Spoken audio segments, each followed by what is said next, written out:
Hello, welcome to Just the Dis. My name is Brian.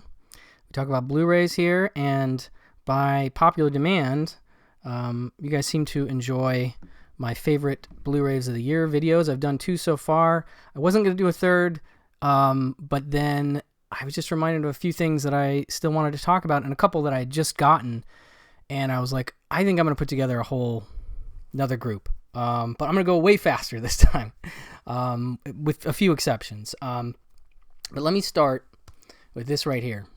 This is the 4K from Arrow of King of New York. Abel Ferrara film from, I believe, 1990, I want to say. 1989. But wow. Let me just lead with wow. This one blew me away in terms of how good it looks. I just kind of put it on. I was like, oh, I got King of New York. I should have probably watched it before I did the other videos, but I was like, I'll check it out. And I was absolutely mesmerized. The cinematography is so stylish. There's all kinds of cool blue lighting and crazy cool stuff going on throughout this movie. And I've forgotten how stylish it is. And which is, I shouldn't be surprised from Abel Ferrara. He can be a very stylish guy when he wants to be. So also a really great movie, obviously, and I have underrated it myself for years, but this is the Cadillac, this release right here. I mean, again, I've talked about these Arrow 4Ks in these videos, in the favorites of the year video stuff I've done, but yeah, this one is right up there with the others. It's definitely one of my favorites and one of the best looking 4Ks from 2020. Don't sleep on it. It is Region B locked. However, the 4K, of course, is all region, so you can order that and play the 4K disc on any player. So I would say if you have a 4K player and you're in the US, you can order it on Amazon. I'll leave a link in the notes. Pick this up. Really great. Has some great features that I just barely scratched the surface with, but it has a commentary with Abel Ferrara, and those are always entertaining. Always. It has a commentary with composer Joe Delia, producer Mary Kane, and casting director Randy Sabusawa, and editor Anthony Redman. Interview with Ferrara, an interview with the producer, and a short film about the long career of Abel Ferrara, a documentary looking back at the director's career, including interviews with his key collaborators. I didn't get a chance to watch that yet, but I cannot wait. But like I said, the transfer on this is amazing. It's so good. So this is part of the reason I'm doing a part 3. It was like, I have to talk about King of New York. So that's number 1. Okay, we'll start with that. And while we're on the Arrow train, let's continue the love. I mean, come on. So I already talked about this, the Criterion Crash, which looks good, but this looks really good. Again, it's not the same style movie. It's not as flashy as King of New York, but this 4K looks just stunning. And I got a chance to check out there's about a 20-minute interview with director of photography Peter Sashitsky, and he was really cool. It's really cool to listen to him talk about, how he goes about shooting things, which is basically like, if he looks through the lens, he needs to believe that what he's seeing is real. And so he doesn't like horror movies, so he didn't see a lot of David Cronenberg's work prior to working with him because he can't handle that stuff, and he can't shoot horror movies because he has to believe it'd be like looking into a crime scene or something. Anyway, really cool interview, but there's a lot more stuff on here that I can't even really go into all the stuff. 2019 Q&A with Cronenberg. Let's see, interviews with Sisitsky, executive producer Jeremy Thomas, composer Howard Shore, Cronenberg and source novel writer J.G. Ballard at the National Film Theatre London. Just like a whole bunch of good stuff there. Again, it's missing, and this will come up again, but there is a Cronenberg commentary on this one, and that's pretty good. So, I don't know, horse apiece. But if you're looking for, obviously, the quality on this, and these Arrow Limiteds, I've told you guys how I feel about these. It's just like, you get a poster, you get an incredible booklet. Look at that.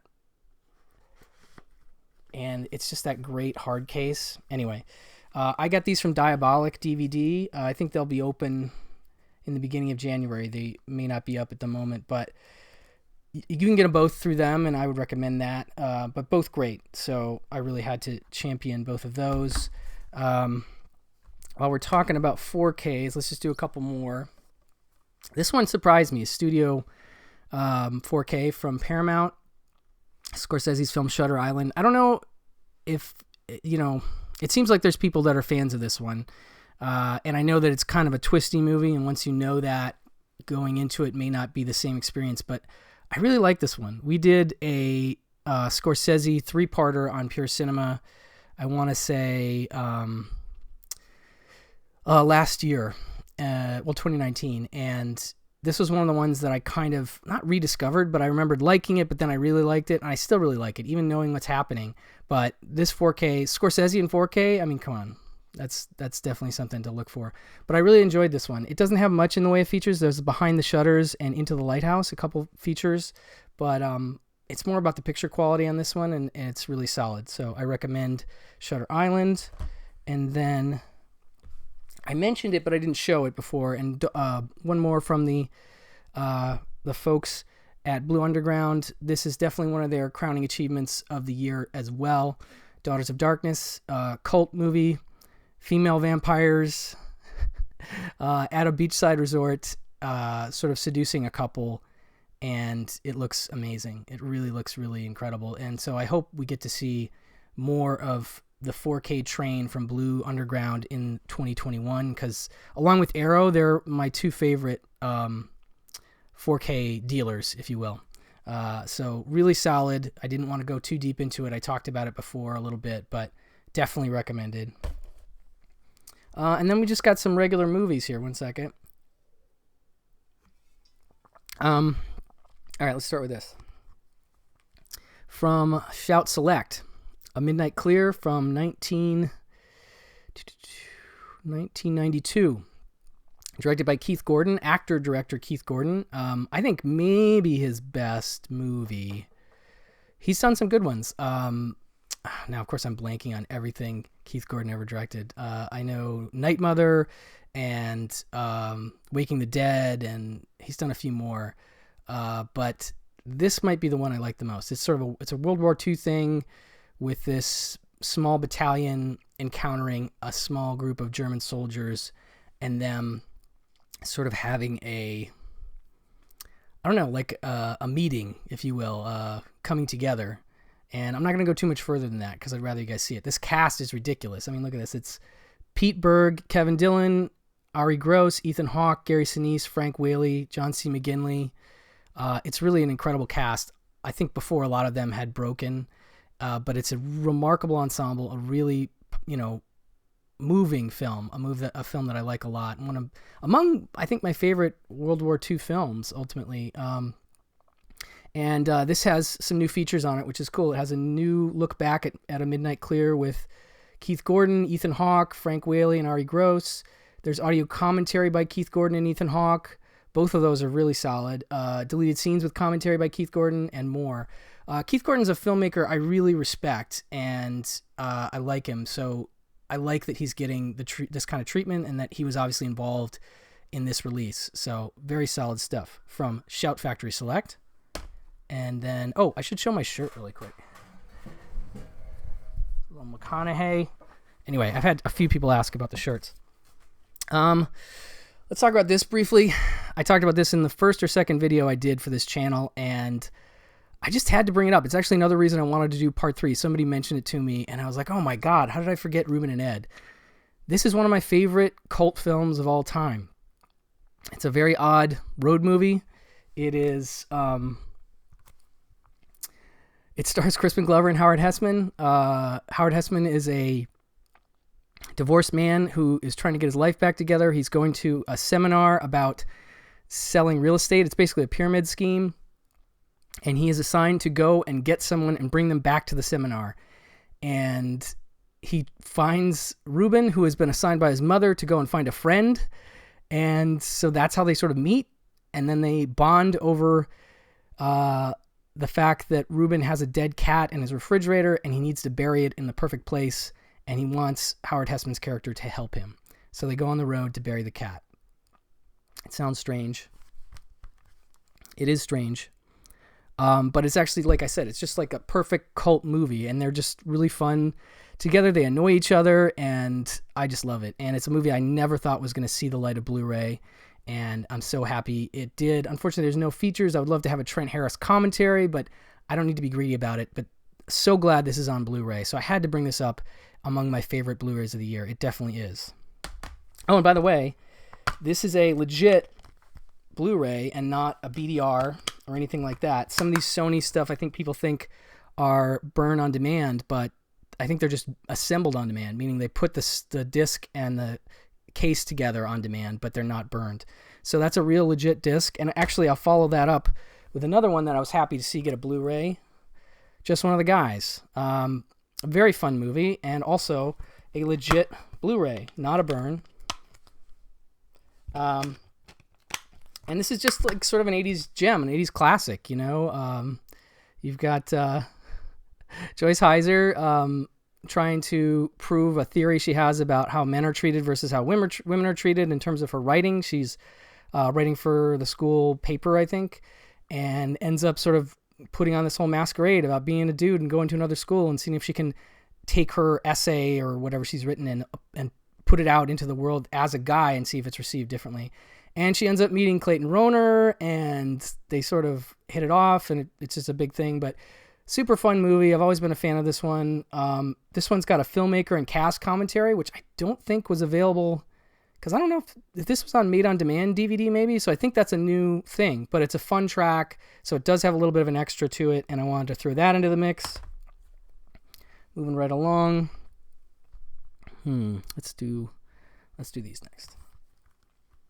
All right, there have been a ton of Hammer releases from Scream Factory this year, and I'd like to mention all of them, but I'm going to just pick this one. If you go to the Shout Factory website and look up all the Hammer films they've released, just about every one you can think of, you know, Brides of Dracula, Curse of the Werewolf. I mean, they've put out a ton of stuff, and they're all great special editions, and I recommend you pick up all of them if you're into Hammer. This just happens to be one of my favorite Hammer films, Captain Kronos Vampire Hunter. Really good. It's like almost like a sword and sandal. No, it's not. It's like a swashbuckler movie meets a vampire movie, sort of. He's like the medieval Batman almost. Like he travels the countryside with his assistant in their vampire, gear, and they hunt vampires, and they have all these tests they do to try and find vampires, and they're kind of, bad dudes, and it's great. So I really like this one. I was really excited to see it get a Blu-ray. It has a new audio commentary from film historian Bruce G. Hallenbeck. Anything Goes, Hammer film in the 1970s. Audio commentary with writer-director, producer Brian Clemens, actress Caroline Munro. Oh, did I mention Caroline Munro is in this movie? That is always a plus, and she's great in this. And Hammer historian Jonathan Southcott. So that is a really nice Scream Factory Hammer Blu-ray. All right. Raw Courage. This one came from Scorpion. I don't think this has been on disc yet. I believe it was released on VHS. I want to say it was a New World or Vestron or something. But this is one I found out about on VHS and was really excited to see it get a release because it's a movie I think a lot of people will dig. It's very much like Deliverance, kind of. In the desert, you got three dudes who are training for a long-distance run. They go for a long run in the desert. They run into a group of military militia types, and they're doing their own little drills, and things go bad. And then they're being pursued by these guys, and it's dangerous, let's say. But it stars Ronnie Cox, who's actually one of the writers and producers on the film. Ronnie Cox of Beverly Hills Cop, etc. Art Hindle from The Brood, and M. Emmett Walsh as like the commanding dude with the militia guys. So this is just a really solid movie, and it's got a on-camera interview with Ronnie Cox and a brand new transfer from, I guess, last year. But yeah, I swear this came out this year. I think this is a this year release. Forgive me if it's not.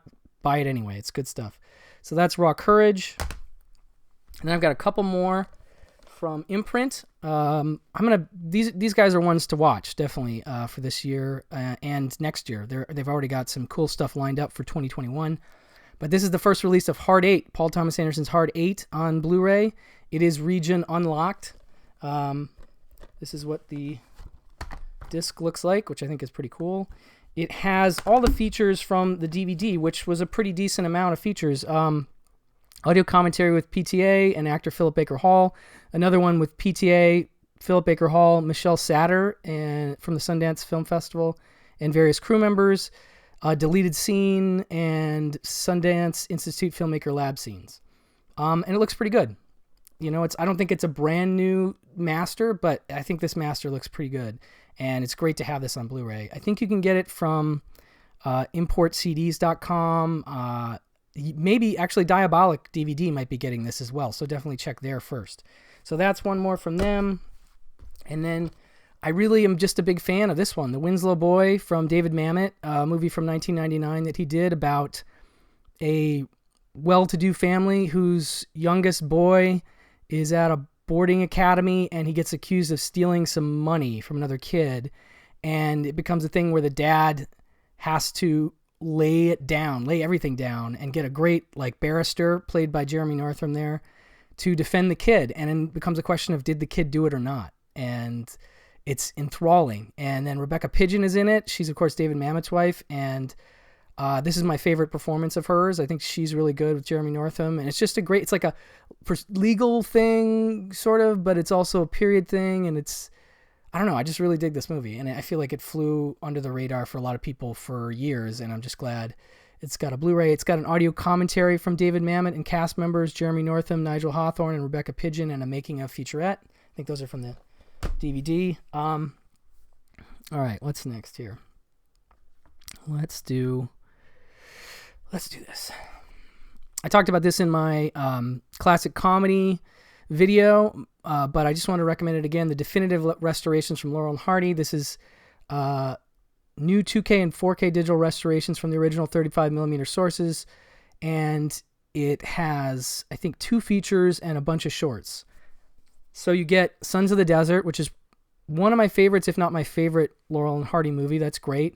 And then you get Battle of the Century, Birthmarks, Bratz, Hog Wild, Come Clean, One Good Turn, Me and My Pal, Helpmates, The Music Box, classic, The Chimp, County Hospital, Scram, Their First Mistake, Midnight Patrol, Busybodies, Toad in a Hole, Twice Two, That's That, and The Tree in a Test Tube, as well as Way Out West is the other feature that's included. And these look very good. This is from Kit Parker Films and MVD. It's all region. Great for the classic film fan in your life. Speaking of which, another Criterion here, Brute Force with Burt Lancaster and Hume Cronyn. Really great prison movie, a noir prison movie, and one of my favorite Lancaster films. Just a gritty, dark prison movie. I mean, it's heavy stuff. As hard-hitting as its title. It's Jules Dassin. So this is really good. I really like this movie a lot. It's just it says it's a scathing critique of the punitive American incarceration system at its heart. Burt Lancaster is a time-worn Joe Collins who, along with his fellow inmates, lives under the heavy thumb of the sadistic, power-tripping guard Captain Muncie, played by Hume Cronyn. Only Collins' dreams of escape keep him going, but how can he possibly bust out of Muncie's chains? How can he? Good to know and find out, but great Criterion edition. I'm not going to go through the extras on that one. This was a discovery for me. I hadn't seen The Kid Brother. I like Harold Lloyd quite a bit, but I hadn't seen this one until this release, and I really liked it, so I just wanted to recommend it. I don't know, for those of you that are into silent comedy. It says, silent comedy legend Harold Lloyd goes west in this irresistible blend of action, romance, and slapstick invention. The bespectacled everyman is at his inimitable best as Harold Hickory, the gentle son of a prominent lawman who lives in the shadow of his rough-and-tumble brothers. When a traveling medicine show rolls into town, it brings with it excitement, the possibility of love, and a chance for Harold to prove his mettle.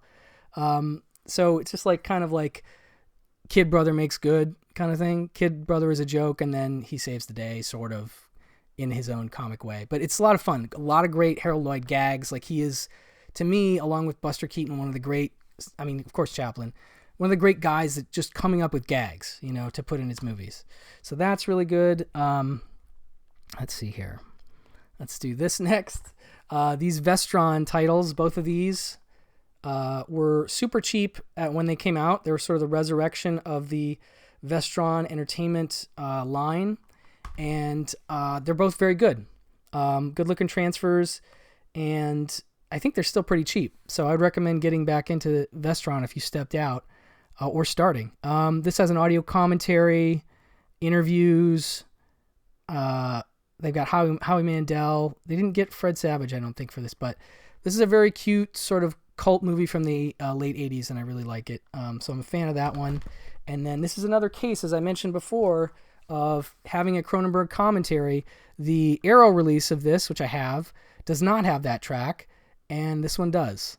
And that's all I really need to say about it, because, again, it's a great, early Cronenberg movie, and it's also got a audio commentary with the producer and a bunch of interviews, and I really like this movie a lot. It's very memorable. One of the earliest Cronenbergs that I saw, and that gave me an idea of like who he is and what he does, and it's still as strong as ever, and those two are great.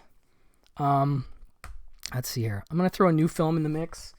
I really like this one. This is Joe Cornish's follow-up to Attack the Block. Joe Cornish, of course, is friends with Edgar Wright, and Edgar Wright was a producer on Attack the Block. I think he might have been a producer on this too, but don't quote me on that. I don't know if that's actually right. But this is a really great fantasy film, and I feel like it just didn't get the marketing push that maybe it could have used. And that's too bad, because it's a really sweet movie and a fun movie, and it has its scary moments. It's basically about a modern day Arthur, this middle school, high school kid who finds the sword and then has to defeat some evil, and Merlin appears as this like weird young dude, and he's like super funny, but he's played by Jean-Luc Picard when he's a little older, and it's just really cute. It's a really cool movie, and I really liked it, and I was really bummed that not a lot of people were talking about it the weekend it opened, and it just seems to be slipping into the media rush of stuff that we get all the time, and I want more people to watch this movie, so I brought it up. This has deleted scenes, Origins of a King, Young Knights, Night School, Two Merlins, and more. So it's got some features on it that are fun too. I don't know if this is available in 4K, but if it is, I'll pick it up in 4K as well. But this Blu-ray is worth getting. Let's see here. One more 4K while I'm out the stack here. Mad Max. I mentioned this a few videos ago, but I wanted to reiterate this Kino version of Mad Max in 4K. Looks fantastic and has some really nice features as well. Audio commentary, new interview with George Miller, which is really good. And just a great looking movie, like better than I ever thought it could look. So 4K recommended. Let's see here. All right. Diaryman, Housewife. I just talked about this one recently in a video, and it's just a great 70s film from Frank Perry. It's all about this put-upon housewife played by Carrie Snodgrass and her terrible husband played by Richard Benjamin, and the movie and this sort of affair that she begins to have with Frank Langella, who's this writer that she runs into, and it's really good, despite the fact that the men are really terrible, really awful in this movie. But there is sort of a turn at the end that twists like your perspective on the whole story that I think is really neat. And Carrie Snodgrass is just great in it. And but she married Neil Young. He saw this movie and married her, and then she stepped out of acting and tried to step back into acting, and it didn't work out. So she didn't take off like she should have, because she's really good. But I am really happy that Kino put this out. This has an audio commentary with Larry Karaszewski and Howard S. Berger and Steve Mitchell. Very good stuff. Then I got some comedies here. Top Secret. This came out from Via Vision Entertainment. They are the parent company of Imprint Films. And this is basically the DVD special edition in terms of the features. And the transfer isn't new. So that's one thing I will warn people about. It's not a sparkling transfer. It's a decent HD master. It looks better than the DVD as far as I'm concerned. And it's all region. But it has Group audio commentary by Jim Abrams, Zucker and Zucker, and producer John Davison, Hunt Lowry, and moderator Fred Rubin. 4 alternate scenes, storyboard sequences, etc. And I don't know, I just really love Top Secret. I think it's a great movie, one of the great comedies of the 80s. I think Airplane is, it's well rated, it gets its due, but Top Secret does not, and I really think it deserves a little bit more. So maybe it'll get a stateside edition, I don't know, but you can get this on Amazon as well. I think I got it on Amazon, and it's well worth having, if you're a fan of good comedies, spoof comedies. Speaking of which, Amazon Women on the Moon from Kino. This is another great spoofy comedy with a bunch of directors, Joe Dante being one of them, John Landis and Carl Gottlieb, and Peter Horton directed one. So this has all these different sections, and it has like a TV show, movie of the, late night movie basically called Amazon Women on the Moon that you're watching in the context of the film. And then you get these commercials and these other little shows that pop up. So it's kind of a weird mishmash of stuff, but it's still very funny, if not politically correct. But I'm a big fan, and this has an audio commentary by film historian Kat Ellinger and Mike McPadden, R.I.P. Mike McPadden, who did a bunch of commentaries for Kino that are slowly coming out, and I look forward to all of them, unfortunately, now that he's gone. But I enjoyed this one, and then there's The True Story of Amazon Women on the Moon with John Landis, Joe Dante, co-editor Marshall Harvey, casting director Julie Seltzer, and actress Belinda Belaski. Newly discovered outtakes and dailies from Joe Dante's personal archive, and more outtakes and deleted scenes. So a really nice special edition of Amazon Women on the Moon. If you don't have this, you should get it from Kino.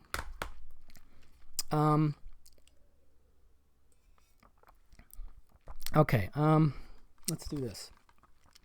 MVD Rewind Collection put out The Point from 1971, I want to say. And it's a really cute story about this kid named Oblio, who lives in this land where everybody has a pointed head and everything is focused on points. And he is the round-headed weird kid in that kingdom, and it gets him ostracized, and he has to go on an adventure and come back or not. And Ringo Starr narrates the movie. The transfer is a little rough. I think it was originally transferred from 16 millimeter film elements, but I don't think it's going to look any better than this. And I hadn't seen this movie before, and I really liked it. If you like Yellow Submarine, that kind of thing, it's along those lines. It's a musical in some senses. It has some songs by the great Harry Nilsson, which is really cool. I'm a big fan of his music. So between the cool fantasy narrative and the Harry Nilsson songs, this is pretty great. And again, these MVD rewinds, they have some good stuff. Like, it has like 17 minutes, 15 minutes, an hour. It's got probably like 2 hours worth of features on here. There's a lot of good stuff on this as well. So really, really worth your time. Look at all that. There's a ton of stuff there. So I really like this one, and my daughter did too. Actually, one of the few movies that I showed my daughter this year that she actually asked to rewatch on her own. She was like, "Oh, can we watch that movie, The Point?" And usually it's me forcing her to rewatch movies. So that's a good sign. All right, I've got some stuff from Ronin Flicks here, and this is a really great, basically forgotten 80s movie. You could call it, I think I called it, we did a podcast on it for Just the Disc, the podcast version, and I think I called it like 3 O'Clock High meets Class of 1999.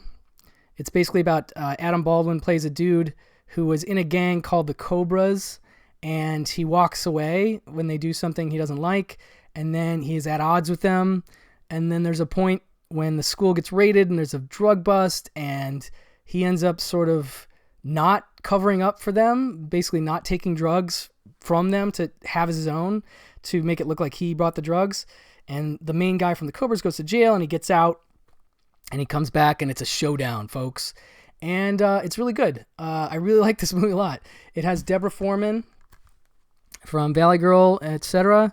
There's Gina Gershon, you can see there. She's got a very small part. And yeah, it's got a good villain in the leader gang guy. It's got Ed Lauder as a cop. It's got Renee Auberjonois as the principal of this school. and they're great. Like, they have scenes together where he and the principal are meeting because his school is so overrun with drugs and drug dealers that they have to have the cops come and do a joint thing with them. So their scenes are great together. Ed Lauter has one of the great last lines of the movie. Just a really fun movie that I liked a lot. And they have an interview with Danny La Paz, who plays the gang leader guy. Okay, a couple more here from these are all from Ronin Flicks. They're usually Scorpion releases that you get exclusively from RoninFlix.com. This one is called The Night Visitor. It is a lot of fun. It's very 80s, and it's all about a guy who basically, a high school kid who witnesses like a ritual killing in his neighbor's house by some Satanists, and he tries to report to the cops. It turns out to be his history teacher. The cops don't believe him, and then he's just sort of tormented by the history teacher from then on. And the history teacher is played by Alan Garfield, who has a weird assistant played by Michael J. Pollard, and they get Elliot Gould to help as a, like, I can't remember if he's a detective or what he is at the end. It's crazy. It's very Fright Nighty, as I said. So if you like Fright Night, this is very much like that sort of movie. And it's a lot of fun. And it was like one of my favorite horror discoveries of the year. So I really like that one. Then we got a new version of The Mechanic, one of my favorite Charles Bronson movies. This came out already from Twilight Time, but it went out of print.